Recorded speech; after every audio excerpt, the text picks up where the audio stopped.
Concernant les laboratoires, effectivement, il y a des sommes astronomiques qui sont en jeu. L'Union européenne a passé commande de centaines de millions de doses de vaccins. Vous estimez encore une fois que là, on joue en bourse quand on achète ces vaccins ? En tout cas, ce que je pense, qui est vraiment un trouble de cette société, vraiment, et là qui est arrivé à un point extrême. Si vous voulez que notre système économique, il est ce qu'il est, je n'ai pas d'opinion non plus en général, sur le long terme. Pour l'instant, on vit avec.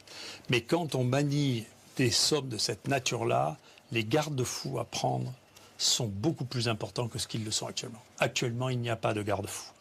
Il y a des gens qui ont des milliards d'un côté et il n'y a pas de garde-fous. Et ça, c'est extraordinairement dangereux. Parce que si vous choisissez vos conseillers avec ceux qui sont les commensaux, au sens étymologique, ceux qui mangent à la même table que ceux qui manient des milliards, vous n'avez plus de contrôle. Et donc ça, c'est quelque chose, je sais que beaucoup de mes collègues m'en ont voulu de dire ça, je pense que c'est parce qu'ils sont naïfs. Parce que vous savez, Socrate disait on ne fait jamais le mal en le sachant. Je pense qu'il était un peu optimiste.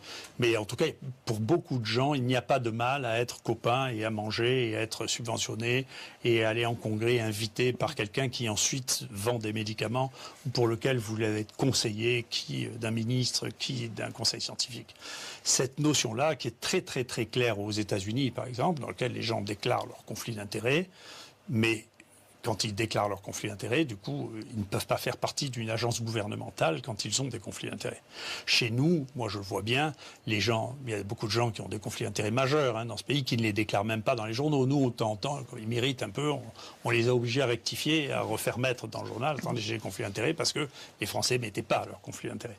Donc l'idée même de conflit d'intérêts est une idée qui n'est pas claire chez nous, et les enjeux ne sont pas de même nature de ce qu'ils étaient avant. Vous voyez, les mouvements de Gilead, c'est 200 milliards en l'espace de 3 mois. Donc les enjeux de ça, nous ne sommes pas armés pour faire face à des pressions de cette nature-là. En tout cas, pour les Français, le vaccin sera gratuit, remboursé à 100% par la Sécurité sociale. Il ne sera pas gratuit. C'est l'État qui le paye, évidemment. C'est nous, bien sûr, donc, se raconter. D'accord.